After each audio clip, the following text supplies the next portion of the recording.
ನನಗೆ ಚಿಕ್ಕದ್ರಿಂದ ಒಂದು ಆಸಕ್ತಿ ಇತ್ತು. ಅದೇನು ಗೊತ್ತಾ, ಪತ್ತೇದಾರಿ ಕಾದಂಬರಿ ಓದೋದು, ಕಾದಂಬರಿಗಳು ಓದೋದು.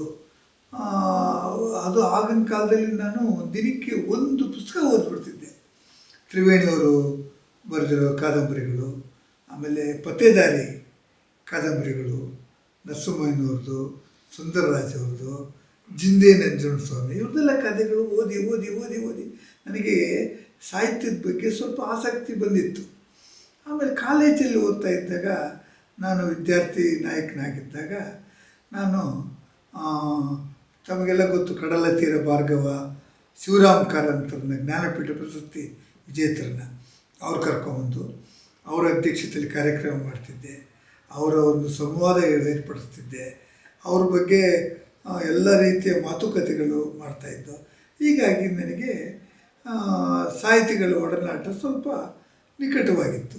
ಆಗಿನ ಕಾಲದಲ್ಲೇ ನಾನು ಹೆಚ್ಚು ಕಮ್ಮಿ ಅಧ್ಯಕ್ಷನಾಗೋದಕ್ಕೆ ಒಂದು ಕಾರಣವೇ ಇದೆ. ನನಗೆ ಅಧ್ಯಕ್ಷನಾಗಬೇಕು ಅಂದರೆ ಇವೆಲ್ಲ ಸ್ವಲ್ಪ ಟಚ್ ಇರಬೇಕು. ವಿದ್ಯೆ ಬಗ್ಗೆ, ಕಥೆಗಳ ಬಗ್ಗೆ, ನಾಟಕಗಳ ಬಗ್ಗೆ ಇವೆಲ್ಲ ಒಂದು ಸ್ವಲ್ಪ ಅಭ್ಯಾಸ ಇದ್ದರೆ ಮಾತ್ರ ಅದಕ್ಕೆ ಮುಂದೆ ಯಾವುದೇ ರೀತಿಯ ಒಂದು ಒಡನಾಟಗಳಿಗೆ ಏರ್ಪಡೋಕ್ಕೆ ಸಾಧ್ಯ ಆಗುತ್ತೆ. ಆ ರೀತಿಯಾಗಿ ನಾನು ಸಾಹಿತಿಗಳ ಒಡನಾಟ ಚೆನ್ನಾಗಿ ಇಟ್ಕೊಂಡಿದ್ದೆ. ಆಮೇಲೆ ನಮ್ಮ ಮಲ್ಲೇಪುರ ವೆಂಕಟೇಶ್ನವ್ರದ್ದು ಪರಿಚಯ ನನಗೆ ಚೆನ್ನಾಗಿತ್ತು. ಅವ್ರ ಜೊತೆ ಕುಳಿತುಕೊಂಡ್ಬಿಟ್ರೆ ಅವ್ರ ಹತ್ರ ಸಾಹಿತ್ಯ, ಆಮೇಲೆ ರಾಜಕೀಯ, ಆಮೇಲೆ ಸಂಸ್ಕೃತಿ, ಕಲೆ ಎಲ್ಲ ಬಗ್ಗೆ ಎಲ್ಲ ಚೆನ್ನಾಗಿ ಮಾತಾಡೋರು. ಅವ್ರ ಹತ್ರ ಕುಳಿತುಕೊಂಡ್ಬಿಟ್ಟು ಟೈಮ್ ಹೋಗೋದೇ ಗೊತ್ತಾಗ್ತಿರಲಿಲ್ಲ.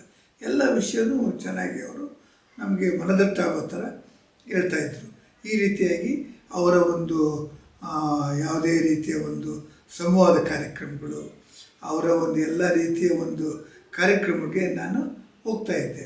ಹಾಗಾಗಿ ಸಾಹಿತ್ಯ ಪರಿಷತ್ ಆಗ್ಬೋದು, ಅವ್ರದ್ದು ಎಲ್ಲೇ ಕಾರ್ಯಕ್ರಮಗಳಾಗೋ, ವಿದ್ಯಾರ್ಥಿ ಗಾಂಧಿ ಭವನದಲ್ಲೂ ಅವ್ರ ಕಾರ್ಯಕ್ರಮ ನಡೀತಾಯಿತ್ತು, ಅಲ್ಲಿಗೆ ಹೋಗ್ತಾಯಿದ್ದೆ. ಆಗ ಚಿಕ್ಕ ವಯಸ್ಸಲ್ಲೇ ಹೋಗ್ತಾಯಿದ್ದೆ ನಾನು, ಅಷ್ಟು ಆಸಕ್ತಿ ಇತ್ತು.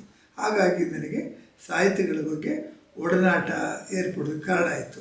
ಯಾವಾಗ ಸಾಹಿತಿಗಳ ಬಗ್ಗೆ ಒಡನಾಟ ಏರ್ಪಡೋಕ್ಕೆ ಕಾರಣ ಜಾಸ್ತಿ ಆಗಿತ್ತು, ಆಸಕ್ತಿ ಸಾಹಿತ್ಯದ ಬಗ್ಗೆ ಆಸಕ್ತಿನೂ ಹೆಚ್ಚಾಗಿತ್ತು. ಈ ರೀತಿಯಾಗಿ ನಾನು ನಾಟಕಗಳು ಜೊತೆಗೆ ಸಾಹಿತಿಗಳ ಒಡನಾಟ ಇವೆಲ್ಲ ಚೆನ್ನಾಗಿ ಇಟ್ಕೊಂಡಿರೋದ್ರಿಂದ ನನಗೆ ಒಂದು ಸ್ವಲ್ಪ ಮನುಷ್ಯನಾಗೋದಕ್ಕೆ ಅವಕಾಶ ಉಂಟು ಮಾಡ್ತು. ಸಾಹಿತ್ಯ, ಸಂಸ್ಕೃತಿ, ಕಲೆ ಇವೆಲ್ಲ ಆಸಕ್ತಿ ಬರೋ ಥರ ಮಾಡಿ ನಾನು ಸಾಹಿತ್ಯಗಳ ಒಡನಾಟದಲ್ಲಿ ಇದ್ದೇನದನ್ನ ಈ ಸಮಯದಲ್ಲಿ ಜ್ಞಾಪಿಸ್ಕೊಳ್ತೀನಿ.